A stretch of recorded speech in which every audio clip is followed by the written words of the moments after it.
요한복음 17장 18절부터 21절의 내용을 가지고 패약한 세상을 살아가도라는 제목으로 하나님 말씀 같이 나눕니다.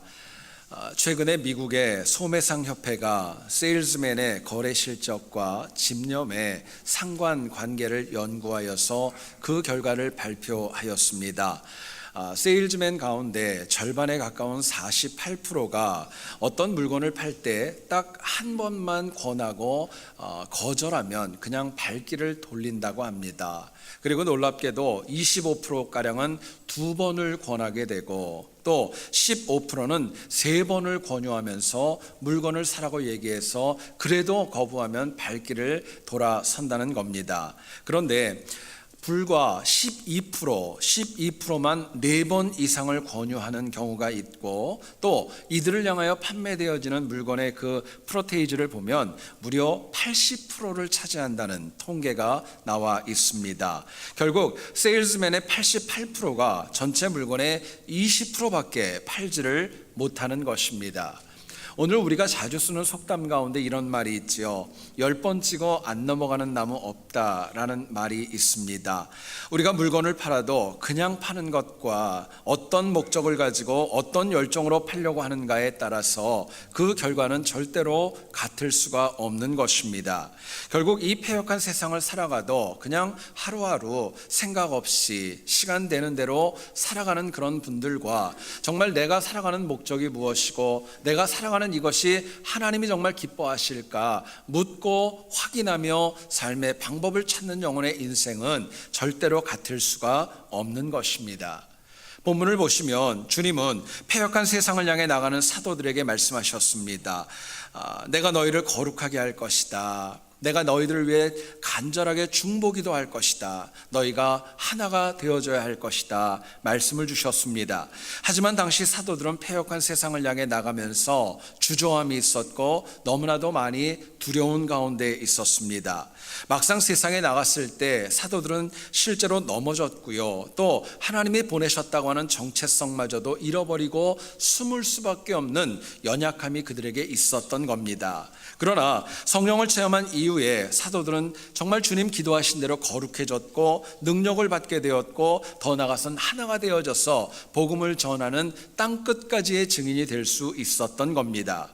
근본적인 이유가 있습니다. 패역한 세상을 살아가는 그들의 방법이 사도들의 삶의 방법이 바뀌었기 때문에 이 모든 결과도 바뀔 수 있었던 것입니다.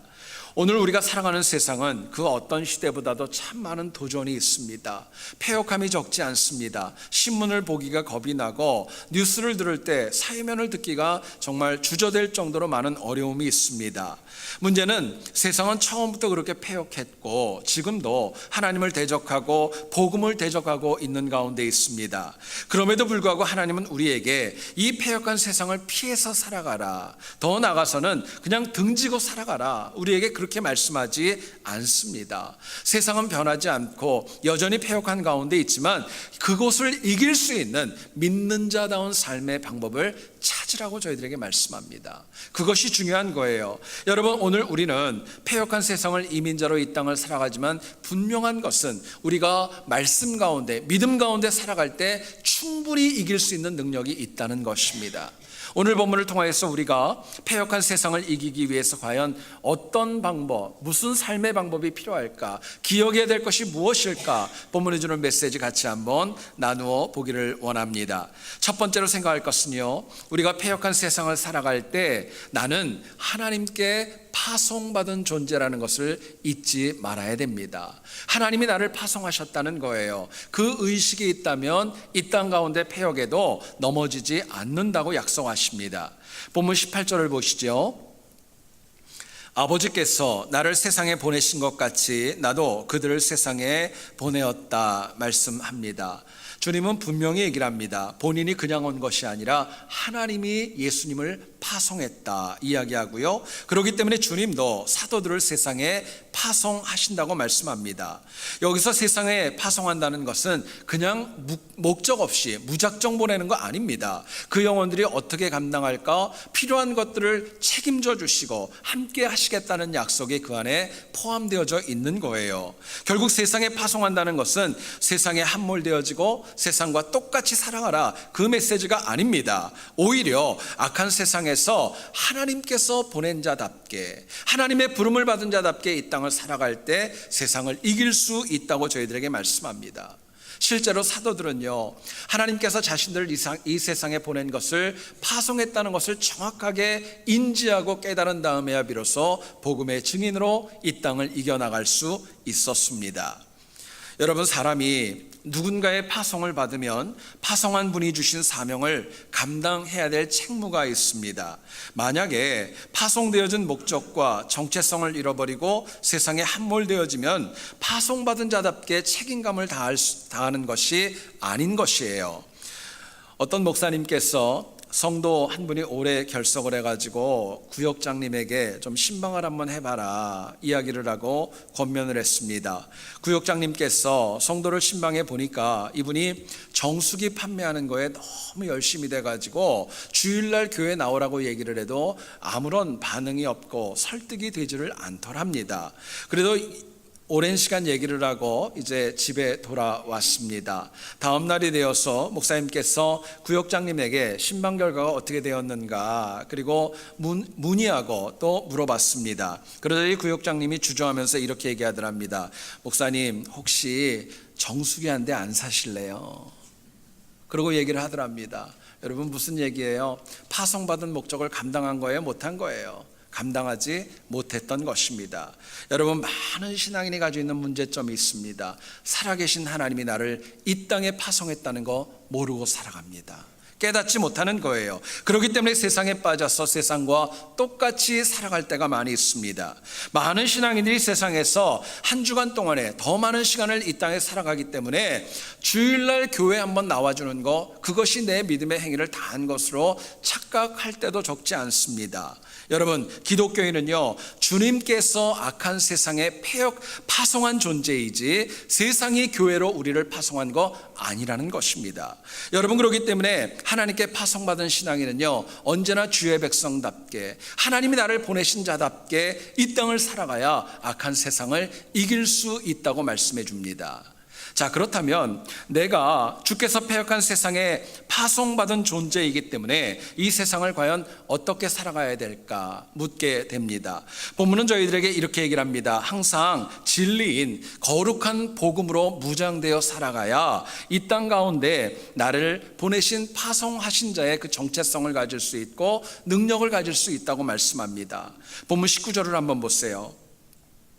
또 그들을 위하여 내가 나를 거룩하게 하오니 이는 그들도 진리로 거룩함을 얻게 하려 함이니이다 말씀합니다. 여러분, 예수님은요, 사도들을 패역한 세상에 파송하시면서 먼저 자신을 거룩하게 하셨다. 분명히 성경이 이야기합니다. 주님께서 먼저 거룩하셔야 파송받는 제자들도 거룩함으로 세상을 나갈 수 있었기 때문이었습니다. 여러분, 세상이 얼마나 악한지요, 얼마나 패역한지요, 예수님조차 거룩함으로 그 보냄받은 정체성을 붙잡아야 이길 수 있을 정도로 세상이 악하다는 것을 말씀합니다. 여러분, 그런데요, 세상과 구별되는 거룩함은 그냥 어느 날 갑자기 되지 않습니다. 오직 진리인 거룩하신 하나님의 말씀으로만 우리가 거룩하게 될 수 있는 거예요. 말씀으로 거룩하게 된 영혼만이 세상에 파송된 자라는 정체성을 가지고 어떤 일이 주어지든지 간에 사명감을 감당할 수 있는 것입니다.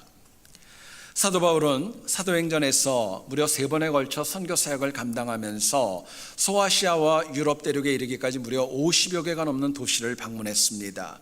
가는 곳마다 많은 열매가 있었고 승리가 있었지만 유독 한 곳에서만 사역의 실패를 경험합니다. 어디냐면요, 당시 그리스의 수도였던 아테네, 성경은 아덴이라고 이야기를 합니다. 바울은 타 지역에 가서 사역을 할 때 복음으로 무장되어져서 복음을 증거했습니다. 그런데 사도행전 17장 17절에 의하면 이 바울은 아테네의 장터에서 만나는 사람들과 날마다 변론을 했다고 얘기를 합니다. 복음을 증거한 것이 아니라 변론을 했던 거예요. 논쟁을 했던 것이죠. 결국 그 사역에 열매가 없고 실패할 수밖에 없었습니다. 바울은 처음 당하는 실패 가운데 상처가 적지 않았고, 고린도전서 2장 3절에 당시의 상황을 이렇게 고백합니다. 내 심정이 매우 약해지고 두려웠고 심히 떨렸노라. 이야기할 정도로 의기소침했던 거예요. 여러분, 당시 바울은 주님 앞에 분명히 파송을 받고 아덴 지역에 가 사역을 했지만 거룩한 복음으로 무장되어지지 않았던 것입니다. 심지어 사도행전 17장 23절을 보면 그렇게 얘기를 합니다. 바울의 호언장담과 교만까지도 나와요. 너희가 알지 못하고 위하는 그것을 내가 너희에게 알게 하리라. 하나님의 은혜를 주셔야 되는데 내가 뭔가를 하겠다고 하는 그 마음으로 나가서 사역에 실패할 수밖에 없었던 거예요. 여러분, 위대한 사도 바울도 아무리 그 위대했던 사도 바울이라도요, 거룩한 말씀으로 무장되지 않았고 거룩한 말씀을 붙잡지 않았을 때는 하나님이 보내신 정체성 잃어버릴 수밖에 없었고 실패할 수밖에 없었다고 이야기합니다. 자, 그렇다면 여러분, 정체성을 잃어버린 우리는 더 하지 않겠습니까? 우리가 아무리 많이 성경 공부를 하고 신학을 공부를 하고 오래 신앙생활을 한다 할지라도 여러분, 지식과 경험으로 악한 패역한 세상 이길 수 있는 거 아닙니다. 오히려 주님께서 파송한 우리는 하나님의 거룩한 말씀으로 무장되어지고 말씀을 붙잡을 때야만 비로소 패역한 세상을 이길 수 있다고 말씀합니다. 야고보서 2장 19절을 보면 사도 야고보는 이런 얘기를 합니다. 마귀도 하나님이 한 분이신 줄을 알고 떠든다 이야기합니다. 많은 분들이 착각하고 있어요. 악한 마귀는 말씀을 모른다고 얘기하지만요, 아니요, 그렇지 않아요. 악한 마귀는 우리들보다 사실은 말씀을 더 많이 알고 있습니다. 문제는 그들이 말씀을 알고 있지만 거룩하게 살아가려고 하지 않는 것, 그게 문제입니다. 여러분, 그런데 오늘 우리는 많은 신앙인들이 어디서 좀 들어가지고 익숙해진 말씀, 그 말씀을 가지고 신앙생활을 하려고 할 때가 얼마나 많이 있는지 모릅니다. 들은 거는 많아요. 익숙한 건 많습니다. 근데 내 가슴에 꽂혀 있고 내 가슴에 새겨진 나에게 주신 하나님의 메시지를 가지고 이 땅을 살아가는 영혼은 사실은 많이 없다는 데 어려움이 있는 것입니다. 여러분, 내가 많이 듣고 익숙하고 귀에 좀 익은 것들, 그 말씀 가지고 내가 이 땅 가운데 거룩하게 될 수 있는 거 아니라는 것입니다. 여러분, 우리가 이 땅을 살아갈 때 마귀는요, 우리가 말씀으로 무장되어져 있으면 절대로 우리를 공격할 수 없습니다. 이길 수 없어요. 심지어는 예수님께서 광야에서 40일 금식하셨을 때 마귀가 왔지만 거룩한 말씀으로 그것을 이김으로 인하여서 말씀의 무장이 가지는 능력을 보여주셨습니다. 여러분, 결국 우리가 정말 주님께 파송받은 영혼답게 하나님의 거룩한 말씀으로 살아갈 때에 넘어지지 않고 승리할 수 있는 것입니다. 그런데 많은 이민자들의 삶을 바라보면요, 말씀으로 무장되어 살아가지 않습니다. 세상의 상식, 계산, 이익, 나에게 유리한 거, 그거 붙잡고 살아갈 때가 얼마나 많이 있는지 몰라요. 1960년대에 프랑스의 어떤 지역에서 그 동네의 어떤 변호사와 잔느 깔망이라고 하는 할머니가 집을 팔고 사기로 매매 계약을 맺게 되었습니다. 그 조건은 이렇습니다. 변호사가 집을 사는 과정에 있기 때문에 매달 할머니에게 2,500프랑의 돈을 지불을 하고, 할머니가 돌아가시면 그 집을 변호사가 바로 소유한다는 그 계약의 내용이 기록되어져 있었습니다. 참고로 당시에 이 잔느 깔맹 그 할머니는 나이가 90세였어요. 그리고 이 동네 변호사는 나이가 젊은 47세밖에 되지 않았던 겁니다. 둘은 생각했을 겁니다. 할머니는 그래, 그렇게 많지 않은 매달 돈 얼마 지불해서 내 용돈이라도 내 생활비라도 벌으니까 좋은 거야 생각을 했고, 이 변호사는 그래, 저 할머니 얼마 못 살고 갈 거니까 얼마 안 있으면 목돈 들이지 않고 내가 집을 소유할 수 있어. 서로의 계산이 충돌했던 거예요. 각자 계산이 있었던 거예요. 근데 문제는 30년의 시간이 지났습니다. 이 변호사님이 77세가 됐는데요, 먼저 가셨어요. 그리고 이 할머니가 120세가 되었는데 여전히 건강하게 생존해 계셨던 겁니다. 여러분, 어떻게 됐을까요? 변호사는 세상의 계산 방법에 의지해 가지고 할머니가 먼저 죽는다고 확신을 했지만 그렇게 되지 않았던 거예요. 결국 원하는 집 얻을 수 없었습니다. 그리고 30년 동안 자신이 계산했던 것보다 집값의 2배까지 돈을 지불해야 되는 그런 아픔도 경험하고 아무것도 얻지 못했다는 거예요.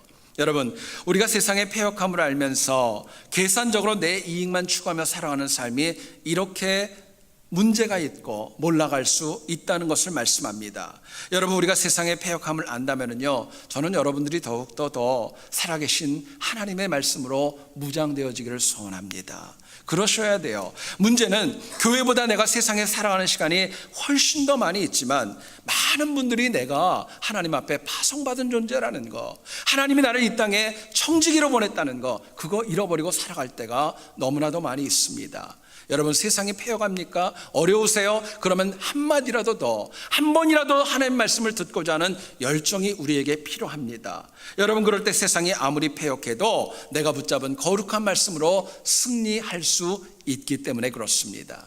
저는 여러분들 모두가 다 항상 거룩한 하나님의 말씀으로 무장되어져서 하나님께 파송받은 그 정체성 가지고 이 패역한 세상을 날마다 승리하는 우리 모두 될 수 있기를 주의 이름으로 축원드립니다. 두 번째로 생각할 것은요, 우리가 패역한 세상을 살아갈 때 하나님께로 돌아올 영혼들에게 복음을 전하며 살아가셔야 됩니다. 복음을 전하며 살아가는 영혼은 이 패역한 세상에 넘어지지 않는다는 것입니다. 20절 보세요. 내가 비옵는 것은 이 사람들만 위함이 아니요 또 그들의 말로 말미암아 나를 믿는 사람들도 위함이니 이야기합니다. 예수님께서는 이제 내일이면 십자가에 죽으실 타이밍인데 그 사도들, 두려워하는 사도들을 위해 기도하셨고 아직 누군지도 모르지만 주님께로 다가올 미래의 제자들을 위해서도 간절히 기도하셨습니다.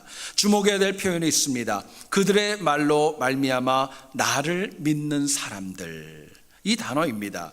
여기서 그들의 말은 바로 사도들, 은혜 받고 이제 복음을 증거할 사도들의 전도를 의미합니다. 누군지는 몰라요. 그러나 패역한 세상에서 사도들의 전도를 통해 하나님께로 돌아올 영혼들이 앞으로 많이 있을 거라는 거, 주님은 이 기도 가운데 말씀을 주셨던 겁니다.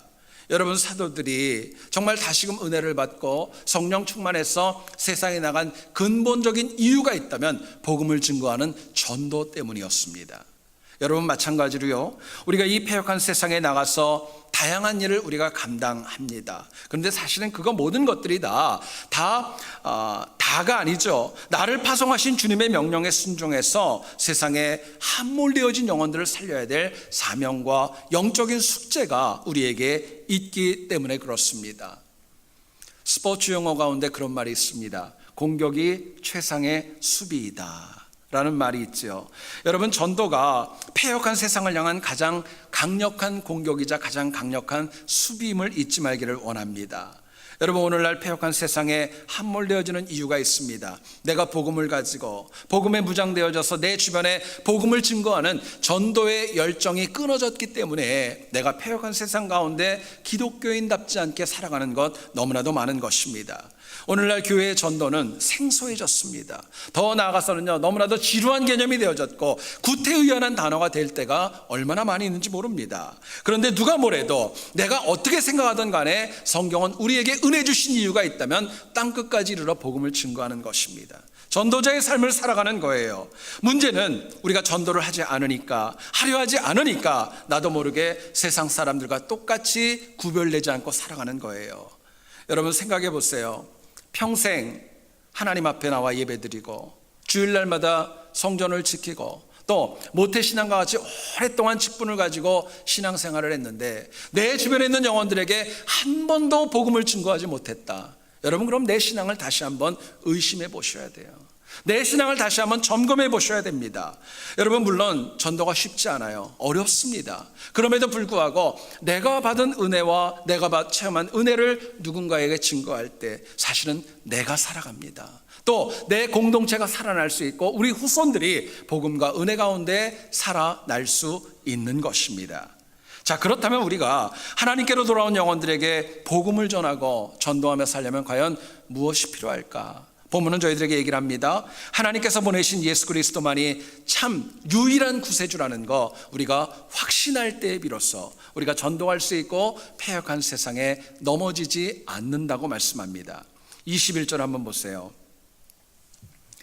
아버지께서 내 안에 내가 아버지 안에 있는 것 같이 그들도 다 하나가 되어 우리 안에 있게 하사 말씀합니다. 여러분, 세상 어느 누구가 하나님께서 내 안에 있다고 말씀할 수 있겠어요? 내가 살아계신 하나님 안에 있다 자신 있게 얘기할 영혼이 누가 있겠어요? 또 하나님과 내가 하나라고 얘기할 만한 영혼이 누가 있겠습니까? 오직 예수 그리스도만이 하나님과 하나이고 삼위일체 중에 하나로서 진정한 유일한 구세주라는 거 주님이 직접 말씀하신 거예요. 여러분, 사도들은요 예수 그리스도만이 유일한 구세주라는 거 확신한 다음에 그들은 자신감이 있었고 능력 있게 전도하며 복음을 증거했습니다. 반면에 오늘 본문을 보세요. 아직 이거 몰랐어요. 두려웠습니다. 주저하는 가운데 있었고 숨을 수밖에 없는 연약함으로 살아갔던 것입니다. 여러분, 전도는 우리가 누군가에게 복음을 증거하는 것은 말로 하는 거 아닙니다. 어떤 분은 그런 얘기도 합니다. 삶으로 하는 것이다. 맞습니다. 근데 더 중요한 것이 있습니다. 삶보다 더 중요한 것은 내 심령 안에 예수 그리스도만이 유일한 구세주라는 그 믿음이 있으셔야 됩니다. 그 믿음이 있은 다음에 내가 삶으로 표현되어질 때 그것이 전도로 나타날 수 있는 것입니다. 바울과 사도들은 예수 그리스도만이 참 유일한 구세주라는 그 믿음을 가지고 패역한 세상을 이겼습니다. 오늘 우리의 문제는 예수 그리스도만이 유일한 구세주라는 것, 그 믿음이 희석되어지고 이제는 너무나도 흐릿해지기 때문에 어려움과 아픔에 있는 것입니다. 여러분, 패역한 세상에서 내가 어디로 가야 될지, 무엇을 믿어야 될지, 앞으로 어떻게 살아야 될지 그리스도에 대한 확신이 없기 때문에 내가 방황하고 넘어질 수밖에 없는 거예요. 어떤 목사님께서 타지에 말씀을 전하러 떠나셨습니다. 거의 도착했는데 찾는 교회가 보이지 않아서 길을 헤매다가 길에 걸어가는 한 노인분이 있어서 질문을 했습니다. 내가 어떤 교회를 찾는데 그 교회가 어디 있습니까? 물어봤더니 그 노인분이 그렇게 얘기를 하더랍니다. 뒤에 있잖아요. 정말 뒤를 돌아보니까 그 교회 건물이 보이더랍니다. 그래서 이 목사님이 아주 너무 흔쾌하게 그 노인분에게 이렇게 얘기를 했습니다. 할아버지, 오늘 밤에 제가 설교를 하는데 오늘 교회 오시면 제가 천국 가는 길을 가르쳐 드릴게요. 자신 있게 얘기를 했어요. 할아버지가 퉁명스럽게 한마디 하더랍니다. 뒤에 있는 교회도 모르는데 천국 가는 길은 어떻게 알아? 그러면서 자기 갈 길을 가더라는 거예요. 여러분, 안타깝지만 이게 오늘을 살아가는 우리 신앙인들의 자화상이 아닐까 생각해 봅니다. 교회는 나옵니다. 성경도 봅니다. 그리고 또 말씀에 대한 거부감도 없어요. 그럼에도 불구하고 누군가에게 예수님을 전하지 못하는 경우가 우리에게 너무나도 많이 있습니다. 여러분, 전도는 그냥 내 주변에 있는 사람들 교회에 데리고 와서 앉혀놓는 거 아닙니다. 진정한 전도는 그 영혼에게 내가 만난 하나님, 내가 믿는 예수 그리스도를 전해주는 것입니다. 그리고 그 영혼도 내가 만난 하나님을 만날 수 있도록 도와주고 보살펴주고 서포트하는 것, 그래서 안정되게 신앙생활할 수 있도록 하는 것, 그게 전도입니다. 그거 하나님 원하시는 거예요. 여러분, 내가 만나고 확신하는 주님을 전할 수 있다면, 그 고백이 있다면, 그 간증이 있다면 나는 패역한 세상에 넘어질 수 없기 때문에 그렇습니다. 문제는 오늘 너무나도 많은 신앙인들이 교회는 오고 나는 크리스찬이라고 얘기를 하고 성경을 옆구리에 끼고 다니지만 예수 그리스도만이 유일한 구세주라는 확신이 없기 때문에 우리들의 입술이 다치는 것입니다. 여러분, 청년 사울은 예수 그리스도를 전하는 스데반이 죽어야 된다고, 마땅하다고 생각을 했습니다. 그랬던 사울이 위대한 사도 바울로 바뀐 후에 과거에 누렸던 모든 것들을 다 배설물로 여긴다 고백하였죠. 바울의 삶을 보면 수많은 박해를 받았습니다. 외면과 무시도 있었습니다. 심지어는 죽을 위협까지도 바울은 여러 차례 경험을 했지만 여전히 복음을 증거하는 태도는 바뀌지 않았습니다. 왜 그랬을까요? 이유는 딴 것 아닙니다. 바울이요, 살아 역사하는 예수님을 만났기 때문이었습니다. 예수를 만났던 거예요. 예수님만이 유일한 구세주임을 확신했기 때문에 모든 것들을 다 견딜 수 있었고, 또 더 나아가서 모든 고난과 모든 기쁨도 함께 하나님과 할 수 있었던 거예요. 여러분, 예수 그리스도만을 내 구주로 고백하는 신앙은요, 내 인생을 살립니다. 내 미래까지도 책임지게 합니다. 우리의 자녀들의 끝까지 책임지는 영적인 은혜로 다가오는 거예요. 여러분, 그런데 현대는 예수 그리스도를 유일한 구세주로 얘기하지 않는 경우가 많이 있어요. 성인 중에 한 명이다, 위대한 역사적인 인물이다, 폄하할 때가 적지 않습니다. 신학 가운데 종교다원주의가 나와서 다른 종교에도 구원이 있다고 얘기하는 경우를 우리가 얼마나 자주 듣는지 모릅니다. 여러분, 기독교인은요, 세상에 나가서 때로는 좀 양보해도 괜찮아요. 바보가 돼도 좀 괜찮아요. 손해보는 거 그거 하나님이 채워주세요. 그런데 한 가지 양보하지 말아야 될 것이 있어요. 예수 그리스도만이 유일한 구세주라는 거, 그거는 양보하시면 안 돼요. 그거는 붙드셔야 돼요. 그거 붙들어야 내가 이 땅 가운데 절대로 패역하고 넘어지지 않기 때문에 그렇습니다. 많은 분들이 다른 종교에 가지는 않습니다. 주일날 한 주는 교회 오고 한 주는 절에 가고 그런 분들이 어디 있어요. 그런데 종교적으로 딴 데는 가지 않지만 우리들의 삶에 보면 하나님만이 구세주가 아니라 물질이 될 때가 있고, 내 명예가 될 때가 있고, 자존심이 될 때가 있고, 때로는 자녀들을 바라보며 하나님을 향한 믿음이 희석되어질 때가 참으로 많이 있습니다.